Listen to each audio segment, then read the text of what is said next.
Ses. Salonumuz buradan harika görünüyor. Hepiniz muhteşemsiniz ama salonumuz doldu ve yerimiz çok az. A ve B salonlarında canlı yayın gösterimi olacağı iletildi. Diğer arkadaşlarımızı A ve B salonlarında da ağırlayabiliriz. Hoş geldiniz.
Ses. Siz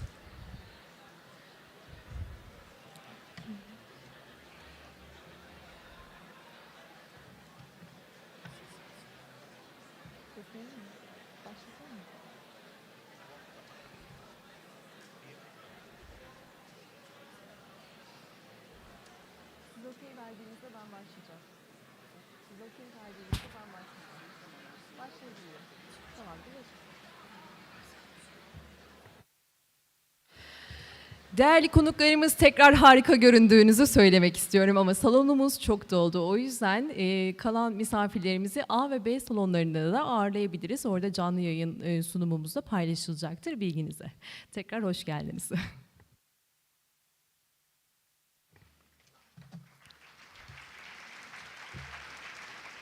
Bir boşluk oldu, farkındayım. Sayın Rektörüm, değerli mensuplarımız, sevgili öğrencilerimiz ve kıymetli ODTÜ ailesi. 3 bölümünü geride bıraktığımız Learn and Connect 540 Lecture Series etkinliğimizin dördüncüsünü sizlerin de katılımlarıyla gerçekleştirmek üzere tekrar bir aradayız.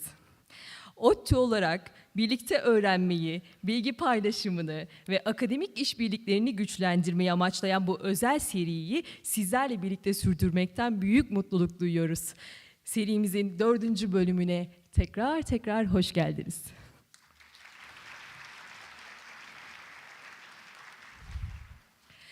Etkinliğimizin sunumuna geçmeden önce ODTÜ GİSAM tarafından hazırlanan Learn and Connect teaser videosunu izlemek üzere ekranlara dönüyoruz.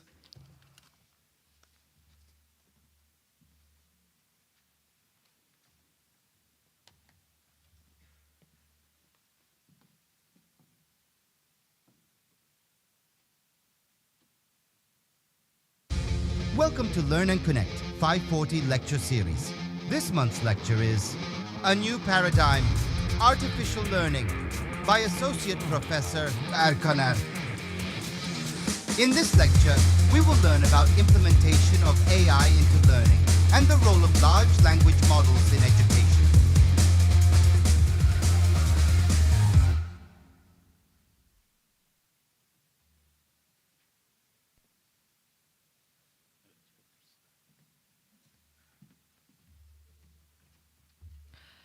ODTÜ GİSAM'a videodaki emekleri için teşekkür ederiz. Ve şimdi de rektörümüz Profesör Doktor Sayın Ahmet Yozgatlıgil'i açılış konuşmalarını yapmak üzere kürsüye davet ediyorum.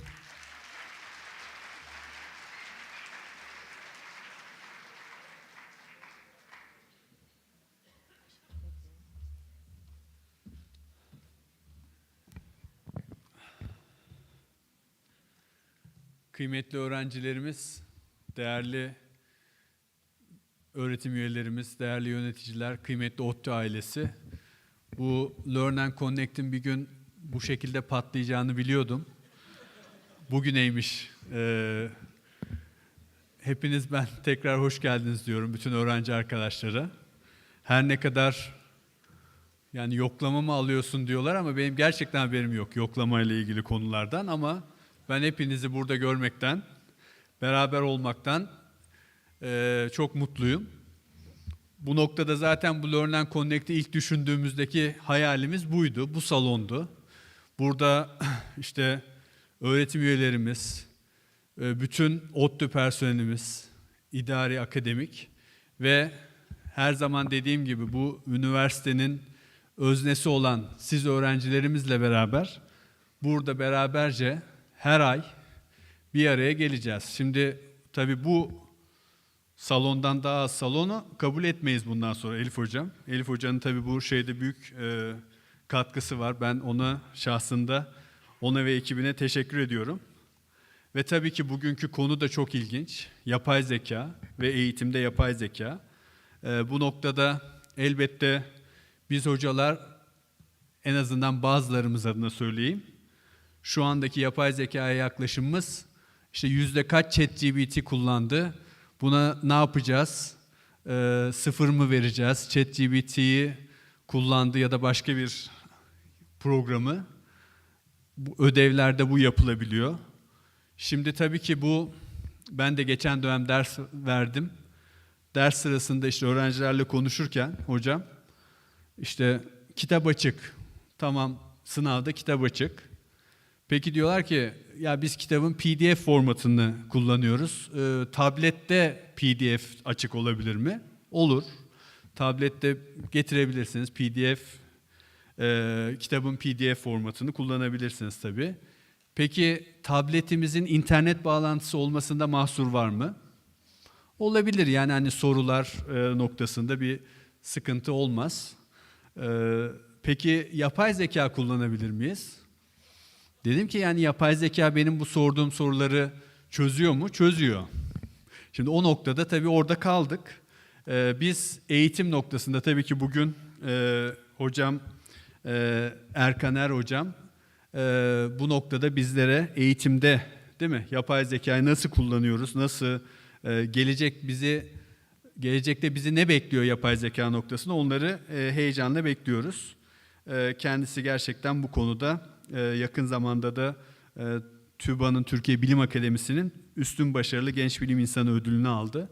GEBİP. O noktada kendisini dinlemek için heyecanla bekliyoruz. Ben bu Learn and Connect'i sizlerle bir araya gelme, aslında genel anlamda üniversitemizdeki gelişmeleri, akademik personel, araştırma, öğrenciler açısından hep beraberce değerlendirmeye de kısaca vakit ayırmayı çok anlamlı buluyorum. Yeni dönemimiz hayırlı olsun. Önümüzde EdDrop var. Kayıtlarla ilgili bazı sorunlar yaşıyorsunuz. Onları biz şu anda dikkatli bir şekilde izliyoruz. Yani course capacity full noktasında, işte elektifler noktasında değerlendirmeler yapıyoruz. Bunların sayısını nasıl artırırız? Kayıt programımızı, işte bilgi işlem dairemiz, farklı farklı konular var. Bunların hepsini inceliyoruz ve gelecek döneme, yani bu dönemden sonraya, bu dönemi sıkıntıları tespit etme ve geçmişten de gelen, tabii ki yepyeni değil bu noktalar, ve bundan sonrasını daha iyi, daha otomatize, daha dijital nasıl gerçekleştiririzi değerlendiriyoruz. Bu konuda da sizlerin geri bildirimleri çok kıymetli. Bunları sizden sistematik halde geri bildirimlerinizi alınacak sistemleri de planlıyoruz. Ben dediğim gibi son ayda, yani geçen Learn and Connect'ten bugüne genel anlamda gelişmeleri kısaca özetlemek istiyorum. Tabii bu yeni dönemle beraber sizlere daha önce de sözünü verdiğimiz kafeteryada hafta içi ve hafta sonu 3 öğün yemek uygulamamıza başladık. Bu noktada yani haftada 10 öğünden, hafta içi 2 öğünden, şimdi bütün hafta 21 öğüne geçişi gerçekleştirdik ve hani ilk kez de bir kahvaltı çorbayla kafeteryamızda ve hafta sonu da yine aynı şekilde bir araya gelmeye başladık. Bu noktada ben tüm mensuplarımızı, burada akademik ve idari personelimizi, öğrencilerimizle beraber sabah çorba içmeye davet ediyorum. Ben her sabah 8.30'da, yani benimle görüşmek isteyen, hani bazen işte öğrencilerimizden randevu talepleri oluyor. ben haftanın büyük çoğunluğunda 8.30 ile 9 arası bu alakart salonunda, kafeteryada çorba içiyor olacağım. Sizlerle bir araya gelmekten ve yine bu aynı hocalarımız için de ve akademik personelimiz için de güne beraberce çorba içerek başlama ve bu adeti başlatma noktasında sizleri davet ediyorum. Tabii bir başka öğrencilerimizi ilgilendiren önemli bir konu da bu İşkur'la ODTÜ arasında. Aslında biz bu öğrenci asistanlığı konusunu çok önemsiyoruz. Yani öğrencilerimizin, üniversitemizin akademik ve idari süreçlerine ve girişimcilikle, inovasyonla ilgili süreçlerine katkısını çok önemsiyoruz. Bu noktada da yani göreve geldiğimizden bugüne öğrenci asistanlığının saatlik ücretini çok ciddi miktarda artırdık. En son yine bu konuda bir artış gerçekleştirdik ve biz tanıtımdan farklı spor, kültür, sağlık daire başkanlığımızın süreçlerine ve akademik olarak yine derslerimize asistanlık etme noktasında öğrencilerimizden çok faydalanmak üzere ve onlara da yine bunu bir gelir noktasında saatlik ücretlerini yani bizim kendi üniversite uygulaması noktasında artırarak kontenjanı da artırdık. Ama güzel bir gelişme oldu. İşte İşkur tarafından tam da bizim işte öğrenci asistanlarını kullandığımız, onlardan katkı aldığımız alanlarda ve daha çoğunda aslında daha geniş noktada yani girişimcilik, inovasyon, araştırma, yine derslere katkı, kütüphanedeki süreçlere katkı. Bu noktada üniversitemize 985 kişilik kontenjan verildi ve bu 985 kişilik kontenjana memnuniyet verici bir şekilde çok sayıda öğrencimiz başvurdu. Yaklaşık 1800 öğrenci başvurdu ve bugün noter huzurunda kura çekildi. Tamamen şeffaf ve herhangi bir kritere bağlı olmayan yani bütün ODTÜ öğrencilerine açık noktada. Burada tabii buranın imkanları diğerine göre daha iyi. Öğrenci asistanlığı noktasında üniversitenin sağladığı ve günlük 7 saat çalışarak ayda 14.000 liraya kadar gelir. Bunun sonuçlarını şu anda açıkladık. Bu kuraya katılan arkadaşlar personel daire başkanlığımızın e-mail'de gitti sizlere. Sonuçlara bakabilirsiniz. Ben bu 985 arkadaşımıza verecekleri destekler için şimdiden teşekkür ediyorum ve en iyi şekilde kendi gelişiminiz noktasında sizlerle beraber çalışacak olmaktan mutluluk duyuyoruz.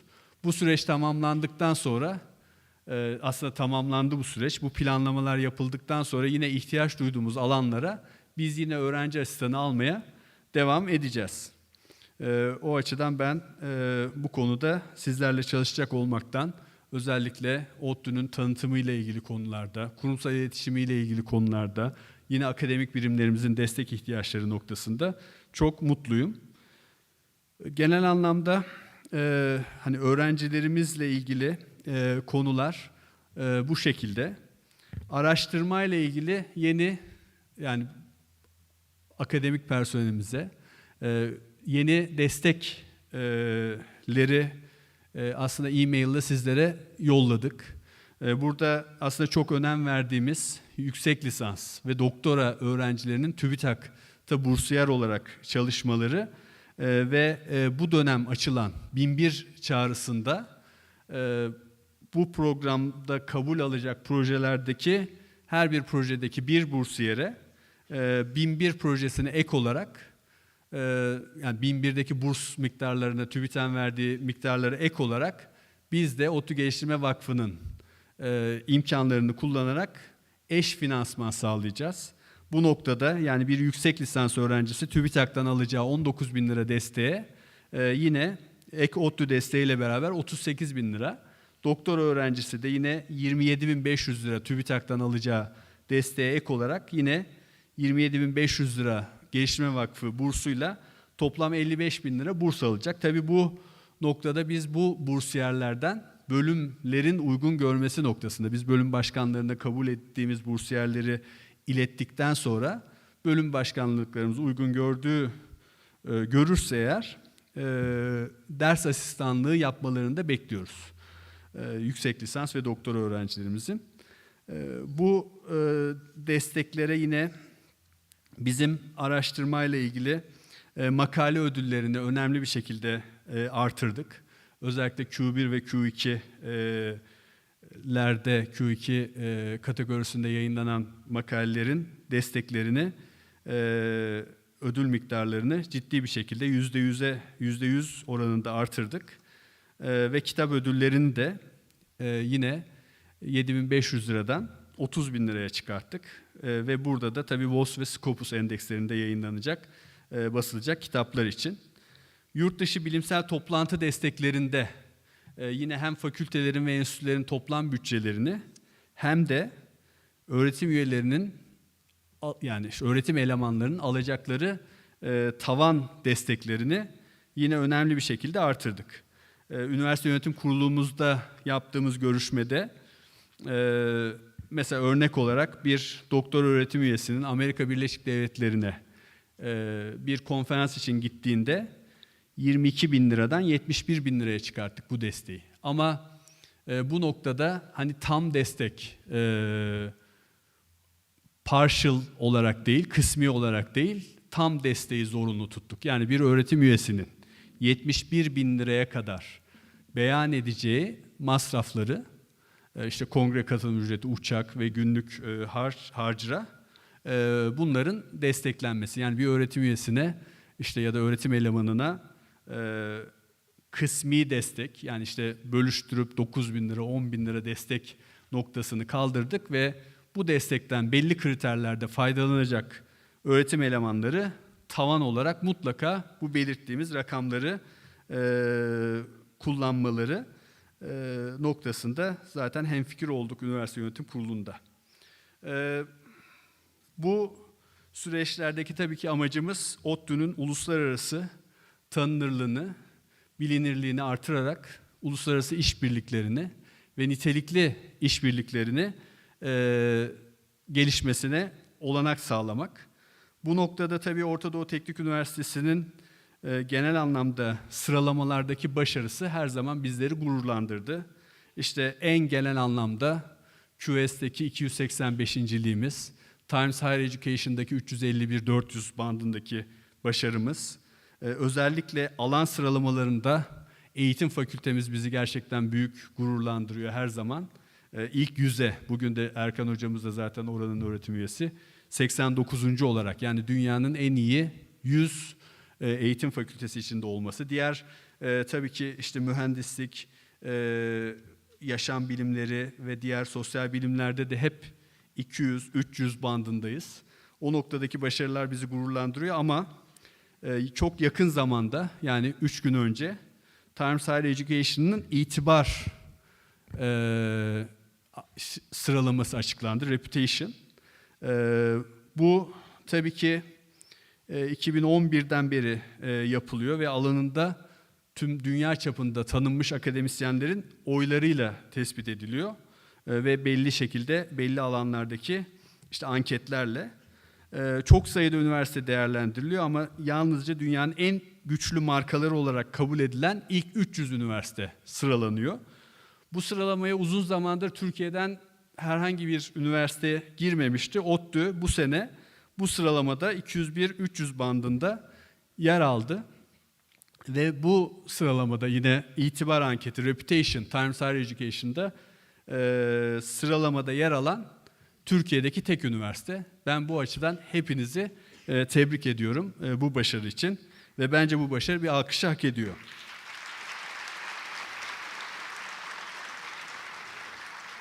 Bu tabii ki bu ODTÜ ailesinin her bir bireyinin yapmış olduğu katkılar sonucunda ve yine ODTÜ'nün geçmiş ve şimdiki yönetiminin yine bu anketli, bu rankinglerin, bu sıralamalarla ilgili veri sağlamadaki hassasiyetleri, dikkatleri ve bu noktada üniversitemizin tanınırlığına katkıları sayesinde oldu. Ben bütün mensuplarımıza, ODTÜ ailesine bu noktada teşekkür ediyorum. Tabii bu desteklerimiz, araştırmayı desteklemeye devam ediyoruz. Özellikle lisans öğrencilerimizin, sizlerin bilimsel araştırma projelerinde yer alması, ODTÜ destekli bilimsel araştırma projelerinde yer alması. Bu kapsamda da yine BAP'ın destek programlarını güncelliyoruz.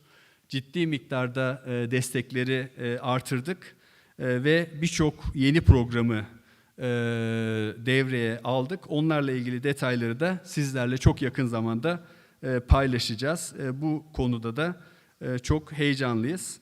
Ben hepinize çok teşekkür ediyorum ve çok başarılı bir dönem diliyorum. İkinci dönemin, bahar döneminin, ODTÜ'nün kışı da güzel. İşte dün kar yağışı oldu. Devrim Stadyumunda kar topu savaşları yaşandı. Umarım hepiniz o noktada yara almadan geldiniz bugüne. Ama ODTÜ'nün baharı tabii ayrı güzel. Ve ikinci dönemde hepimiz için işte kıştan bahara, bahardan yaza geçtiği ve üniversitemizin de hem başarılarının hem imkanlarının da aynı şekilde kıştan bahara, bahardan yaza arttığı bir dönem diliyorum ve sizleri daha fazla bekletmeden bu çok ilginç seminerle baş başa bırakıyorum. Hepinize çok teşekkür ediyorum. Sağ olun.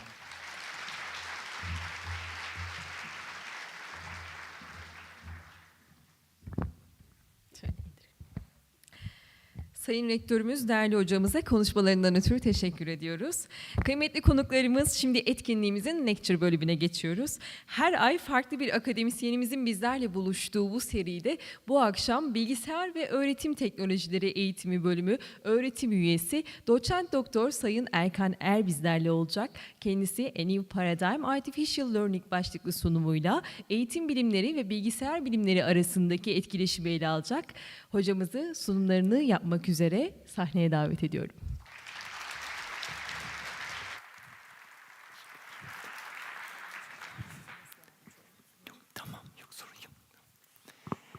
Hello everyone.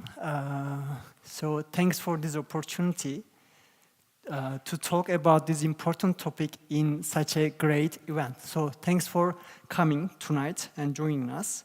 So I will actually, if this works, start my presentation with a question. So, what is deep learning?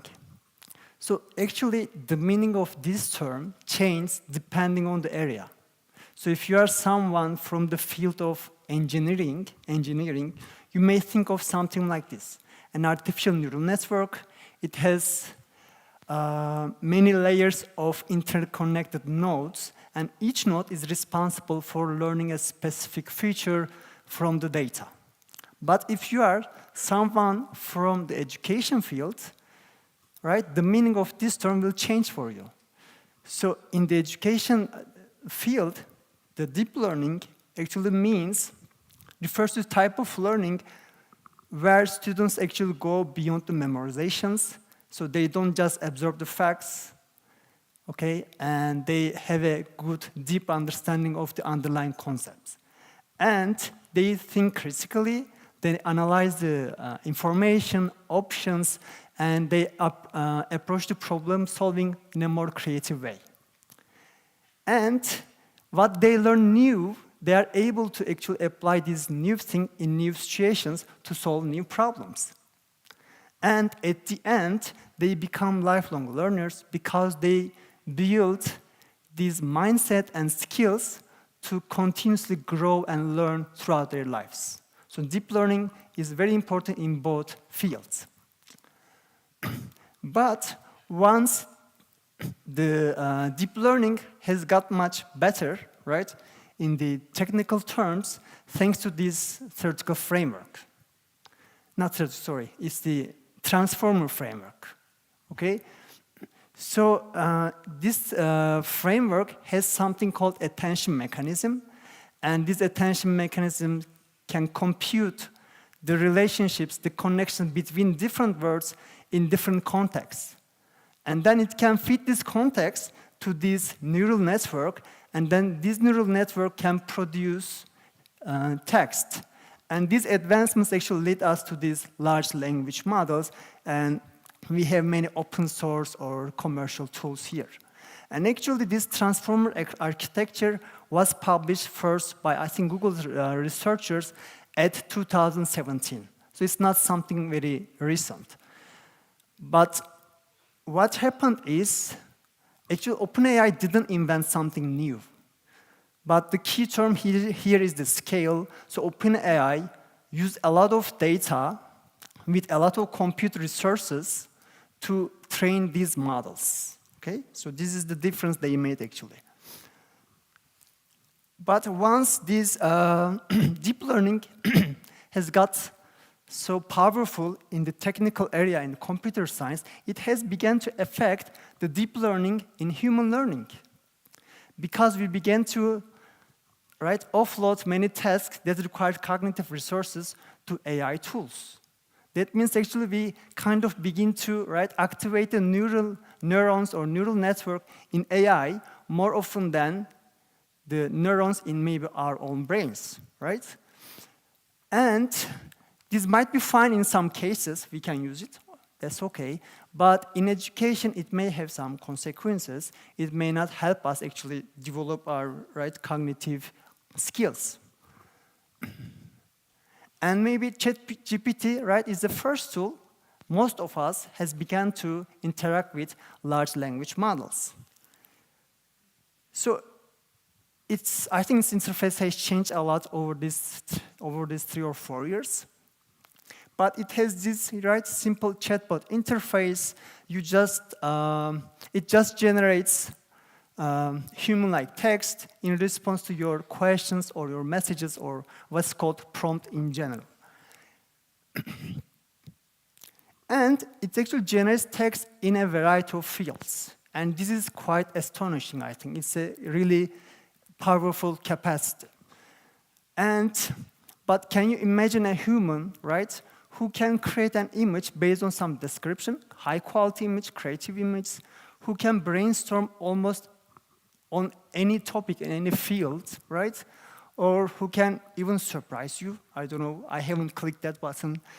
It can analyze images and help you write a lot of content. And this human is supposed to work 24 hours, 7 days, non-stop, and has to respond to every individual, who needs it. So, as we know, humans cannot do this, and it's really amazing that in this time we have a technology with such a capacity. Okay, we have to appreciate it. So I just have to say that I'm not against it. Okay, but we have problems, when we use this in education, because this tool is actually not created. It went too fast, sorry. So because this tool is not created for education. So just let's consider a scenario, but it goes too fast, but that's okay. Okay, it stopped. Anyways, so imagine a student who is having trouble with a, let's say, assignment in a computer programming course. So he's supposed to build a rock, paper, scissors console game in Python, and he's having trouble. I hope it can be read, but I already said it. So, and how would you respond if you are the instructor of a computer science course? And I asked this to my own questions on Monday, and they guessed it correctly. They said you would ask us to show our own trial, our own code, and be more specific about the error or problem they are having, right? But when you ask this to ChatGPT, what it does is, it just begins to describe the application for you a little bit, then just generates the code. So it doesn't say, probably this is a student who is asking for help, I should be cautious about its learning, I shouldn't damage it. So, but why it produced this code? It's because actually initially, if we go back, initially it generates this text, describes the features of this program. And what follows is the code, to address these features. And this is probably a pattern it learned from its own data. Probably in many data, there were some features listed for software. What comes next was kind of data. And this pattern was reflected in its answer.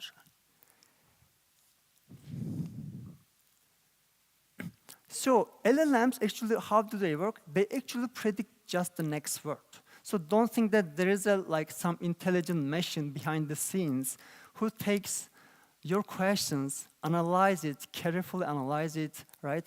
Think about it thoroughly and give you a complete answer at once. So it doesn't do this. It's just simply predict the next word. But as I said, the scale of the data is the key here. Since it's trained on a lot of data, it used this simple technique and powerful technique to achieve a lot of complicated tasks. And, since the appearance of this ChatGPT tool, it directly attracted students' attention. I think a student shared this tool with me, like it was writing some code. And probably over several weeks, students begin to use it in a variety of courses, and each time probably they were discovering something new with these tools. So actually it became their to-go source whenever they need help. Probably instead of asking professor or their peer, they would just ask it here and get the help they want. And actually I want to here give an example from my case. So my students, probably they are here, and I used to use Slack a lot. Slack is a tool that you can use for online communication and messaging, like a discussion tool as well. Maybe some of you guys know about it. And I used it very effectively before ChatGPT in my courses. So in a semester, I would say around 2,000 to 3,000 messages were exchanged among students and me throughout the semester. Because any problem they have, they were posting it over there, and I was trying to help, and their peers were trying to help them. And at the end of the semester, I used to share this with everyone, like it's a great thing, we have exchanged so many messages, help each other, and this was motivating for everyone. So I was getting tired, but when I see these numbers, I was really happy. But then what happened? Next semester, when the ChatGPT was released, so there were no messages. And maybe some of the students were in the both classes, I can't remember, but there were no messages. And then I said, maybe I should motivate them. Maybe I should, if they contribute to this platform, if they post some plausible questions and answers, they can get some credits. And you know what happened? They just used ChatGPT to generate fake problem question scenarios. So one friend was posting, not all of them, okay? It's okay, and I understand them as well. Maybe if I was a student, right, I would do maybe something similar, who knows? But so once peer was posting a question, another one posting a perfect answer, written in a perfect English phrase. And then, of course, I stopped it. And now I still use ChatGPT, but maybe there is 15 messages, and maybe 10 of them is about like exam, if there's a lab tomorrow, and etc. Okay? But so this is not good. And that's, I think, one reason why I call this like, give title like artificial learning. It's because, okay, we are avoiding kind of deep learning. First thing is this. But on the other hand, learning is becoming more artificial. We rely on more machines more. And this, I think, kind of against the nature of learning, right? Social interactions is part of learning. And for example, I'm losing them, and I don't know actually how to recover this. And I think students are losing this not only with the instructors, but also with their peers. Maybe before ChatGPT, they would get together with their friends, talk through the problem to solve it. But now I think they gather together for other purposes, not for learning, I think, but which is also fine. But okay, we should understand the students as well, right? They have many courses. They have a variety of struggles in different courses. Some concepts are complicated, they can't understand them, etc. They have a lot of assignments to submit, projects to finish, exams to study, and these all stress them out. And honestly, I think they have limited resources in human and technology support. But of course, they don't have limited resources in terms of the information, but any case. And probably most of us, generation I don't think doesn't matter, experience all of these problems in different levels, okay? I don't think this is the first generation facing these problems, but the other problem is the distractions. I think there's a lot of distractions with the mobile phone notifications and the social media. But, in any case, ChatGPT arrived as a magic solution, right, to most of these problems. Students were able to, right, produce higher quality learning artifacts with less effort in shorter times, right? And then we have to think as well, like if we were student, or if we had this tool, powerful tool, when we were student, like when I was student, I remember I spent like days to fix a small bug in a software project. And it was, I struggled a lot, but I think it was a productive struggling. I think I learned from this process. I think if I had ChatGPT, I would become kind of maybe a bit different person. So I don't regret that I didn't have ChatGPT, but if I had it, I think I would avoid kind of struggles, to be honest, and I would get solutions better. Maybe if I use some strategies in a strategic way, maybe it could help my development. But just, I mean, people who studied early, I don't know, before ChatGPT. Like, imagine that you have this, right, magic button in your computer. Once you press it, it will generate the perfect solution for your assignment, maybe which is due in 2 hours. So it's really difficult, right, to avoid pressing that button, okay? And actually,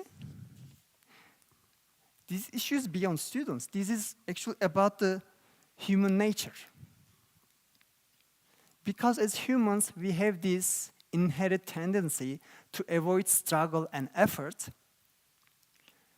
when we know that there are easier solutions around us, okay? And this is actually part of our evolution.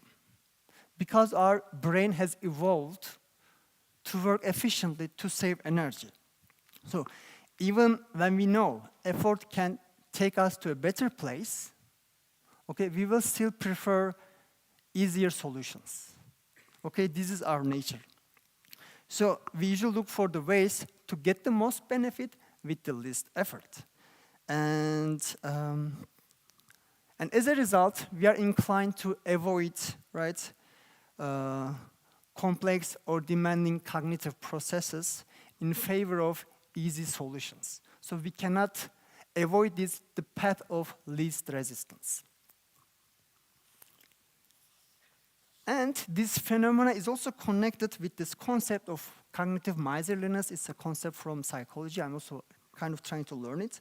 But it's simply the tendency of human to think and solve problems in simpler ways with the least effort. So when we have to solve a problem, we always try to find the simplest, easiest solution, the shortcut. So this is in our nature. And in general, it's not a bad concept because it means actually you are kind of more strategic to find the optimal solution to preserve your energy. So it's not a bad thing. But if it is not controlled, it might have some consequences, like stagnation. So stagnation is a situation in which something stays the same, it doesn't grow or it doesn't develop. And this could be even, I mean, this can happen like in different areas, like economy. There could be economic stagnation. But I think it could be more dangerous if we experience mental or intellectual stagnation, especially in young people. And AI could cause that if we don't use it carefully.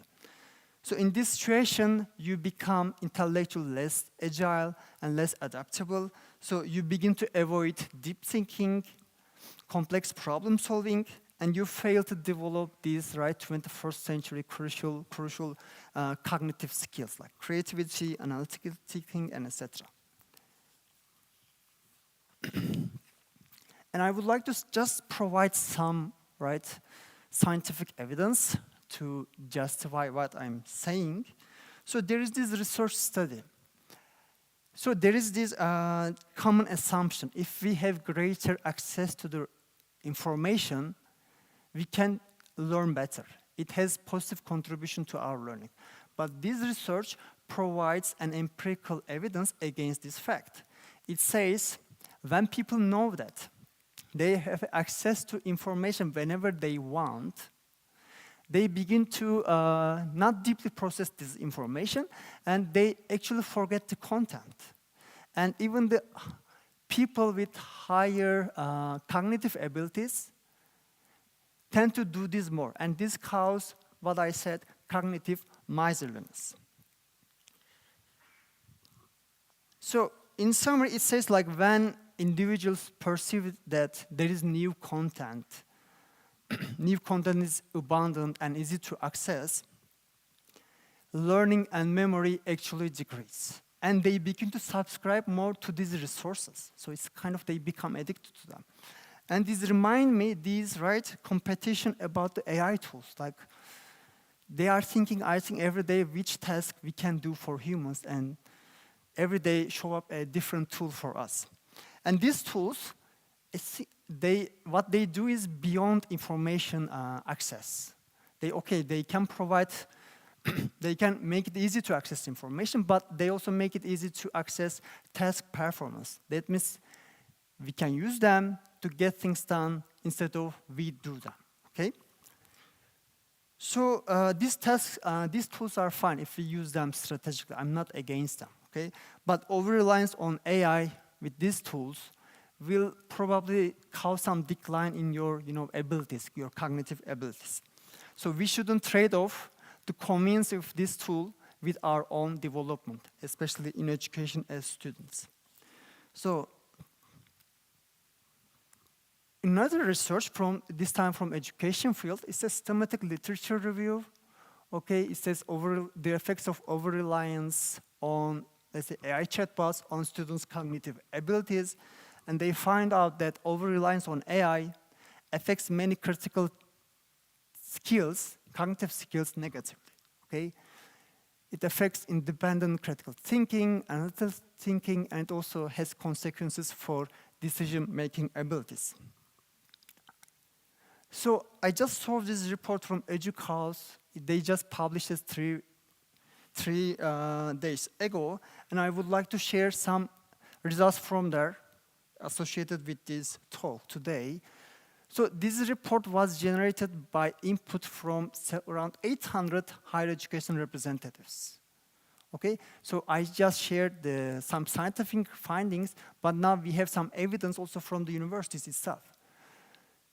So there are some concerns about AI-related tasks, and if you see it here, right, the things I have been talking, you can see them here. So people from higher education, they think that there is a loss of fundamental skills requiring independent thought, and there is the proliferation of service-level work and learning, okay? And people think that from higher education, students trust AI tools too much. That means they don't actually critically analyze if the information is correct or not. And this has actually increased academic dishonesty, okay? So there are scientific findings about this, but there's also some figures from the universities. They also think this is happening in their own university. And just to introduce this, and there is increasing number of studies about building these university-wide policies of how the universities should adopt AI in their education system. This is good. I will get back to this later as well. So I said, right, AI, okay, I may sound like I'm against it, but I'm not against, and I want to show one way how AI could be helpful. So this is, I forgot his name, Greg Brockman. He's the president and co-founder of OpenAI, and this is just a picture from his demo. He's just showing how GPT-4 could help developers by generating some code. And he generates this code from GPT-4 and then copy and paste it to this Jupyter notebook. to test the code. Just before he tests the code, he says this: you should always look through the code to get a sense of what it does. So don't run untrusted code from, he doesn't want to say just from AI, but he says from humans and from AI. And from the video, I could tell that he could understand what this code is about. He could read it in maybe 5 to 10 seconds. So he knew what this code is. And how do you think he could achieve that skill level? So probably he spent years, right, working on the projects, writing and reading thousands of codes, spending hours, right, fixing some bugs. But for him, this tool is quite efficient because he will save his time. Maybe he will use his time for other more important tasks. So it doesn't do any harm on his skills. So it's like he's doing actual cognitive offloading because he already has this skill level. Now he can just get the code, do other things. But if you are new to the programming or any other area, and if you just use AI, right, to write this code for you, you are actually robbing from yourself a valuable learning opportunity. And so this was a good example, okay, for cognitive offloading by him, although it doesn't mention this in his video. Actually, calculators are also a good tool for cognitive offloading. And recently there is this comparisons. Like people are now banning ChatGPT in the schools. And what a shame, because in the past, when the calculators were invented, right, math teachers were also protesting against it. And I don't think this is these two things are comparable. So first, calculator is a simple tool, but AI is a kind of infrastructure, and it empowers a lot of tools. And the learner's interaction with a tool, with calculators, a simple tool, right? Their interaction with this is much simpler than how they interact with generative AI tools. Okay, it's way more complex. And actually we use, right, calculator in our education. Like for example, with Ömer Hoca, we teach test scores, and the final exam, we let them use the calculator. Why? Because they can offload their cognitive resources by using a calculator to do complex computations, and then they can use their freed cognitive resources to focus on the solution of the problem. So they can use calculator for cognitive offloading. And AI, like tools like ChatGPT, can be used also the same purpose, but they have much more capabilities and we have very easy access to them. So we don't always use it very properly for cognitive offloading. So I'm trying to actually move to a solution. So to find the solution, I think we first need to understand well this interaction between human, learner, and generative AI. And I think we have to refer to some theoretical frameworks or theories, conceptual frameworks from learning science field, human-computer interaction fields, and etc. Because once we have these frameworks, right, we can better decide how we can design these tools, right, or design pedagogies that integrate these tools in a way that supports learning meaningfully without doing any harm. Because then we can also know, like, during this learning journey, what roles AI should play and what roles students should play, so that they have this optimal interaction between them. So I just want to show an example of this. So I really like this conceptual framework proposed by Loge and his colleagues. So it has these two axes. One goes from left to right, individual to collaborative. Another one goes from bottom to top, extending to offloading. And there are 4 different conceptualization of AI learner interaction. I will briefly explain them. So the cognitive offloading is like the way we use calculators, right? We can actually, but here we have to be careful, like who is offloading, right? What is being offloaded and for what purposes? okay? But the purpose should be offloading cognitive resources for simpler tasks that we are able, and opening, resources for to achieve higher level learning. And then the extend mind is more like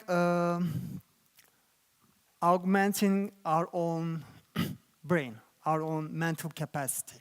So you can think of like prostheses that you can use to achieve things that you couldn't do just yourself. And one example is like using these AI image generating tools, right, to support your creativity. And one of the images I think I showed before, like there was a mountain. For example, I used their AI to generate this image for you, and I think this was the only part I used AI in this work. And let's move to the core regulation. So regulation, self-regulation is an important concept in learning. Students are more successful when they regulate their learning. Regulation means they observe, let's say, their performance against some standards set by instructor, and identify any area of improvement and take actions to improve their performance. Like if you think you are not learning in a specific way, you observe yourself and you change your strategy. So this is called self-regulation. And we can use AI to co-regulate learning. That means AI can tell how the student is performing, right, versus some standards set by instructor, and give feedback, like tell students how he or she can improve, but students still keep the responsibility of the regulation. And then the hybrid. So in this one, AI systems work together with the human learners to promote learning. And I think very clear example for this is personalized learning. So just imagine a standardized content with standardized descriptions with specific examples. So if you give this to your class, let's say you have 100 students, probably this guide won't help every individual in the same extent. It won't benefit everyone equally. But if you could make this guide more personalized, for example, make for some students the descriptions more easier, longer, right, with more examples. Or if you could make the examples maybe more challenging and decrease this basic description for other students, right, they would benefit from these resources better. And in this case, we can use AI to generate actually this kind of personalized interactions. So just to recap, I've talked a lot, I just want to summary.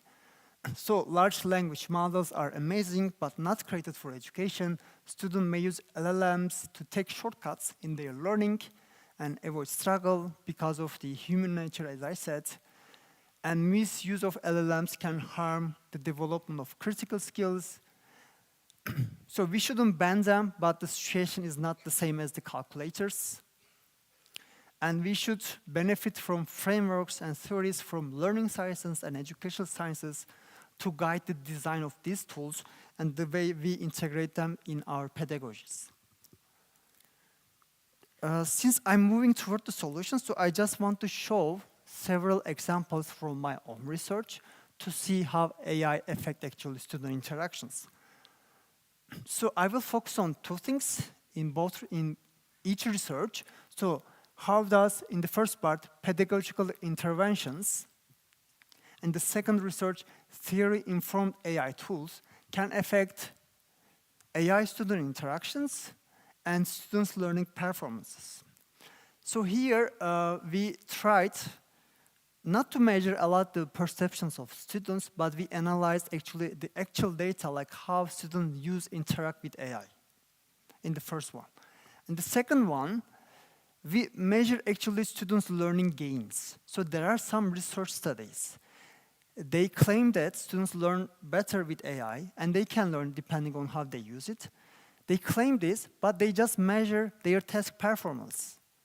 I mean, it's very obvious if students just use AI to get the task done, it's normal that they will get higher scores, but this doesn't mean they actually learned. Okay? So that's why in these studies, I never checked actual student work included here. We just focus on their learning performances. So now I will talk about this research. The first one, employing ChatGPT as a support tool in programming labs, in my courses. Some of the students who were the denek, I don't know how to say it in English, but they are also here, so they know about this. So it's conducted by my student, PhD student, very hardworking student, Hacer Güner. And hopefully she will graduate this summer. So this was actually the first time ChatGPT was realized. She said she wanted to do a research about it. I said yes. But we still didn't know how students use it, and we were still trying to understand this technology. So we just did a preliminary study. Face-to-face. Okay?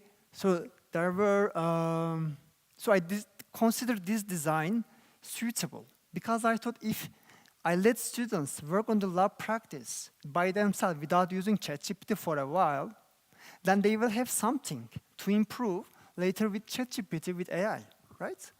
Then after the feedback from ChatGPT, they can spend some time, right, to improve their work. So I think the design is not so bad. But what happened is, first students couldn't make 40 minutes. They were giving me pressure if I could let them use GPT earlier. But I unplugged the internet cable to make sure they won't use it. So then I let them use it, they plug the cables. I don't want to generalize, but considerable amount of students waited for ChatGPT, maybe just wrote some lines, then they just post the instructions, get the output, and then finish their work. Not all of them, but many of them has done this. And I want to see their free use, how they want to use it. So I didn't put any limits. And on top of that, they got some bonus points. Then we said, okay, just restricting access to ChatGPT won't be a solution. This is not going to change how students behave. So we have to think of different strategies. And we have applied 3 different approaches during the semester. In the next semester, actually, in the following semester. And one of them, this was the control group. They had no restrictions. They could use ChatGPT in any way they want. The second one, I illustrate them like good prompting, how they can use the AI, the ChatGPT in a better way to benefit their programming learning. And there was another case lab guide with prompt suggestions. I will explain them very shortly soon. And this paper is actually published in a good journal. So control group, I just passed it. Illustration of good prompting. Actually, why I did is I spent half an hour to showcase how they should use ChatGPT to get help during programming. So there are like 7, 8 examples. I didn't include all of them, but I said you can write some code, ask it to review your code, right? You can ask just to get the hints, not the solution. You should go step by step, focus on specific problem each time, describe your problem very well, and etc., etc. So I did this at the beginning of the class, then the activity started. And the third session, what I did is this time, so I provided a kind of structured lab guidance. I divided the activity into specific tasks. And after each task, I provided some guiding questions. So I said, if you don't want to ask your own questions, ChatGPT, here are some related things about this task that you can use to get good feedback, good support from ChatGPT, but they were free to use it or not, okay? And then, so there were, as you see, around 150 students. Then there were a lot of instructions, and I and my student went through these all logs maybe 2 or 3 times. So it was really difficult to code their intentions with the code, okay? And so we actually code their prompts, okay? And you can see the numbers, number of occurrences, frequency of each code across different sessions. And as you see at the top, what you see? Exact copy of the lab instruction, okay? In the second one, partial copy of the instruction, and then it goes this way. But the numbers change a little bit. If you pay attention, for example, exact copy of instruction has changed, right, across the sessions. So when I actually provide some pedagogical guidance, it affected how students use these tools.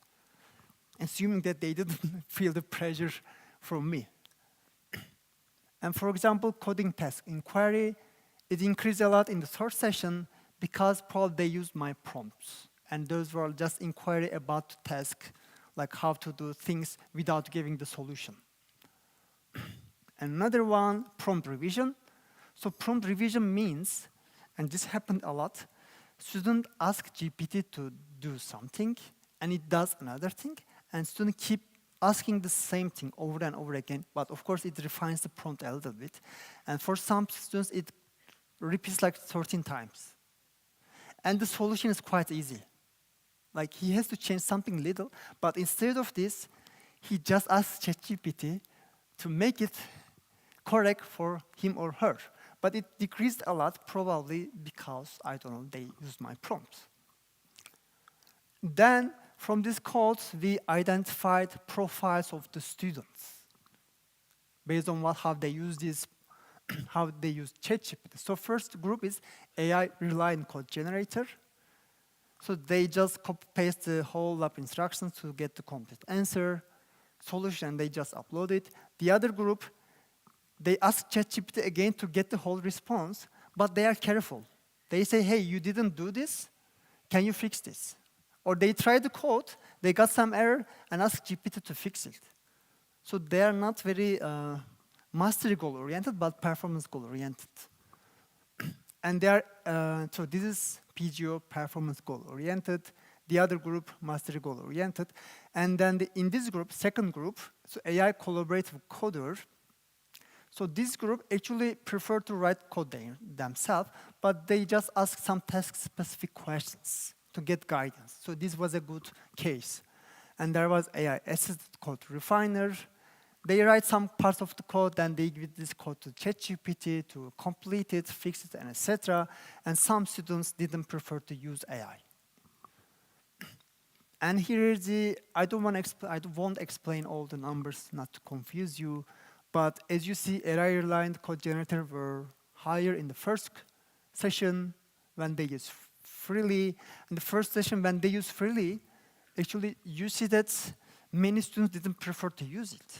And this number has changed. Independent coders, it decreased. Maybe they think with this pedagogical approach, it will benefit them, okay? And AI collaborative coders were higher in the third session. Then we checked these transitions, actually, between these profiles. And this is from first session to second session, third session. So it's a complicated transitions. Okay, it's difficult to make sense of it because there are a lot of changes. And the way I interpret this, actually students are not sure as actually how to use maybe AI. They need some guidance, and each time I tell them to use it in a specific way, they kind of, change the way they use it. So I feel like they were also confused. And I just compared their performances. So we applied some quizzes after each session. In general, the students who are in the profile, the more positive profile, let me say this way, their scores were higher than the other profiles. Okay? Like AI assistant code refiners were better than the generators, etc. So main conclusions from this study, I think students are confused about how they should use AI in their courses, and not every student use AI in the same manner. There are good cases, bad cases, and pedagogical interventions, we should think of pedagogical interventions because they really shape how students approach these tools. And there is some association between learning performance and AI use profiles. Now I will move to the second one. And this one is a little bit different. So in the first one, we actually work on the pedagogy. But in the second one, we work on the tool. Because in the first case, there were some limitations. And some students also mentioned in their comments, I didn't share, they say, I don't want to get the answer. I ask for a hint, but ChatGPT provide them the answer. This happened a lot. And then we thought, okay, how about if we can change how these models behave? And for this, we actually developed this model.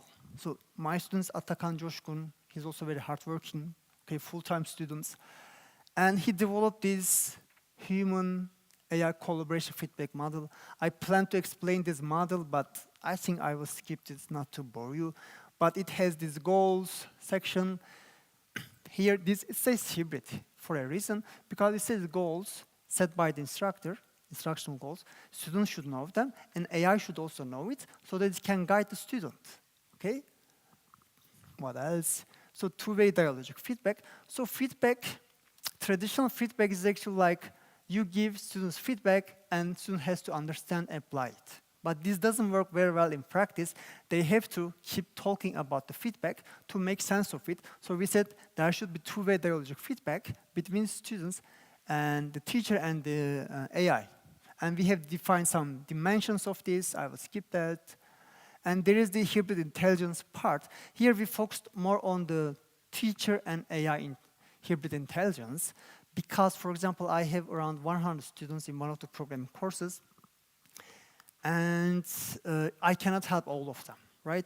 But if I use AI to respond to their queries in an efficient way, right? But I can actually capture the parts where students still struggle from these comments, right?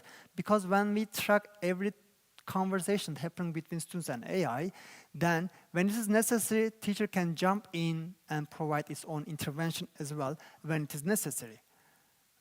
And then the progress is how is the student's progress is compared to the goals, and if it needs any feedback. So, and then we were planning to use like these GPTs, but it didn't work out well for us. Then actually initially we planned to develop our own tools, but we didn't have time and he has to finish his thesis. Then we discovered this chat-based tool, and we discovered that it has a lot of options to help us align this chat-based AI behavior with our model, grounding model. So we create instructions, so I won't go through very details, but these instructions, we use them to align the behavior of this AI chatbot with the theoretical framework we proposed. For example, we uploaded all the resources about this assignment, so it was specific assignment, so that AI knows what is the assignment is about and what is the desired solution, for example. And what is even better, right? This part also enhances this hybrid intelligence between teacher and AI. I myself wrote some possible questions from students, and I provided my own answers. And this is kept in a database. And when students ask similar questions, the chatbot uses the corresponding answer here, right? When it finalizes its own answer. So it was a great option for us as well. And at the end, I could see all the chat interactions, and students can do thumbs down or thumbs up, and I could see the thumbs down and react to it. I could change, edit the messages provided by AI. So this is another aspect where this hybrid intelligence comes in. So I will skip this one. Then we apply this tool. We divide the students into two groups. One used the GPT-4o model. The other one used the same model, but this model was theory informed. Okay, we applied all these configurations I shared in previous slides. And they accessed these chatbots through the same interface. So students didn't know they are using two different models. They thought they are using the same thing, and it was a quite controlled environment. So I have some student assistants to observe everyone to make sure they don't use other AI tools. And we did pre-test and post-test. We validated them before the study. We replicate this in 2 weeks, twice. And I just want to share the results about this pre-test and post-test. So first session, actually, it was a little bit disappointing, especially for my student, because we really worked hard on this, and he was really hopeful that it's going to work out. But at the end, I mean, in practice, students, it depends on how students use these tools. In any case, so here's the first session, the pre-test, post-test scores differences, mean scores, post-test scores, and then gain scores. Gain scores is the change from pre-test to post-test, and in none of them, there was significant result. So it's good in the first one, we don't have significant result. That means both groups has same level of understanding, level of knowledge. But the others, we didn't have also significant results. Then we replicate this another time with a different activity, but with the same structure. And then the pre-test scores were quite good, which is good for us. In the post-test, there was a quite difference. And if we check the gain scores, actually the playing for O group has decreased their scores. This is also not something we really made sense of it. So there was no difference, significant difference good, significant difference good here. But the one problem with this is, the pre-test and post-test, we had small questions where they need to write code. But when students see that, the quiz, they need to write small code, you have to see their faces. They're like, how dare you ask us to write code even in a quiz? And probably who used playing for O, they just got the answer very fast and they were too lazy, I think, to do the quiz at the end, I think. But we will replicate this further in this semester. But at the end, there were more interactions in the theory-informed AI. They interacted more. Part of it because they kept asking, give me the code. Okay, this was part of it. And I will just share some student messages. So there were positive messages, and they compared this with their previous AI experiences, and they said this AI exceeded their expectations. It helped them learn better. And as you can see examples here, it says like, give me an example, write a code for that, and it will just guide the students in a different way. It won't give the code. But it was, to be honest, a little bit too stingy. It even didn't provide examples. So this was a problem. So just to conclude this part as well, so theory-informed AI tools can create positive impact on learning. And this has been the same throughout the decades. If technology is informed by some educational theories, then they can make difference in learning. And students need to get exposed to other AI tools that are more learning-friendly, right? So this is an email I received from a student. Maybe she is here, I don't know. But she said, if I can make this chatbot available in long term.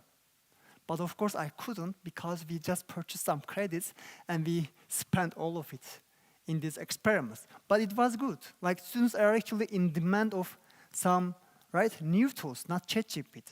And maybe there are some others, but they didn't send me an email. So just to final remarks to close the speech. So I think we need for a university-wide policies about how we should use AI in education. And I think we have these policies, everyone will be more clear, like how we should use AI, like as the instructors, what are the supported strategies, good practices that I should use without violating these policies, create better learning environments. And students then maybe also behave more responsibly if we have these, I think, policies. And to support this idea, actually, as the Faculty of Education, we thought about creating this AI resource hub for learning and teaching. And probably it will be framed by this policy once we have this. But our goal is to actually provide some AI literacy training to make everyone aware what this AI tool is, and hopefully develop some AI tools, learning-friendly AI tools, and we can use them in the whole campus. And I think once these AI tools are available, some professors will begin to use them in a good ways, and some good practices will emerge in time. And we will actually capture these good practices, create stories about them, and try to disseminate them. And I think this will also motivate some interdisciplinary research. So actually, my students, Doğukan and Furkan, are working some tools. And these are just prototypes. We are still working on them. For example, instructors will be able to create an assignment and provide specific instructions to the AI, and also tell what kind of feedback it should provide to the students. Then, for example, it could be a coding exercise, And based on how the AI is guided, it can provide students some feedback. We are also working on creating a feedback tool for writing assignments, I think, which is also an important area that AI can tackle. So here, our goal is that instructor can create a rubric, and student can upload their work there. And based on each rubric criteria, they will receive an feedback. Then they can go ahead and further ask questions about this feedback. And on the right-hand side, AI can assist in creating some actions that students should take to improve their work. And actually, this list has to be editable. Students should actually determine this final list. They should remove, add things, or update things. And I think we have to also think about how AI used in graduate studies.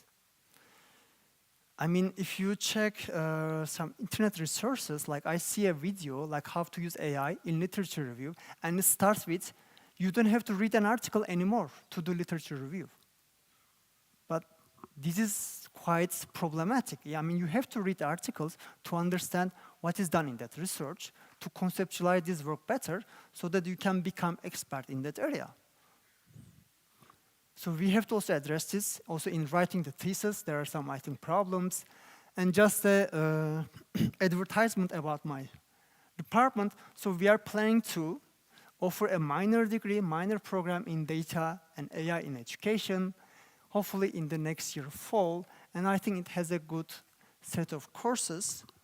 And I think this is going to contribute to all students in the campus. So it will be open to everyone, okay? But of course, we have some specific, how you say it, contingent, I couldn't remember English. Specific contingent for our own students as well. So just to finish my speech, so once, actually, first time students show me like AI can write code, they said, why do we write code anymore? AI can do it. And actually, I couldn't answer to these questions at that time. It was around 3 years ago. Then I saw one speech, and that person addressed this question very well. So actually, this is a problematic approach, thinking, right? Not only coding. So AI can perform a lot of tasks. So it's a problem if you think that we no longer need to perform these tasks, right?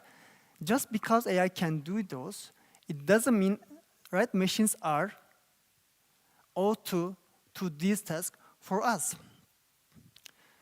So every time we automate things, we have to think about twice. Because every time you automate things, you actually rob from yourself a learning opportunity. Like if we use AI for other tasks, like dangerous or harmful tasks, right? It's okay. I think in this text we should use AI. But in other cases, we really lose these opportunities to learn better. And actually, if you,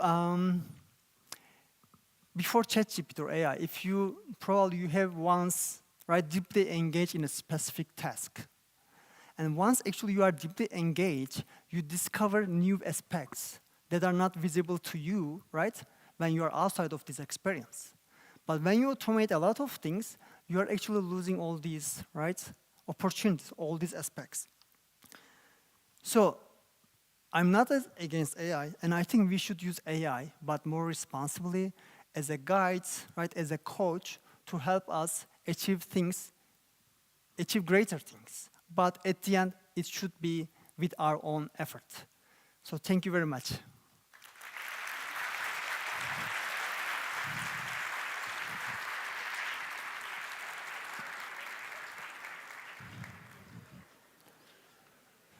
Soruluyorsun.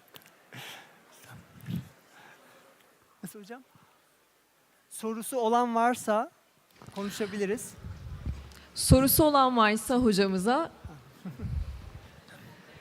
salon dağılıyor Tamam, ama kokteylde. soru cevap bölümüne de Kokteylde geçeceğiz. konuşabiliriz, Evet, aynen. konuşabiliriz. Kokteylde konuşuruz. Tamam, teşekkür ediyorum.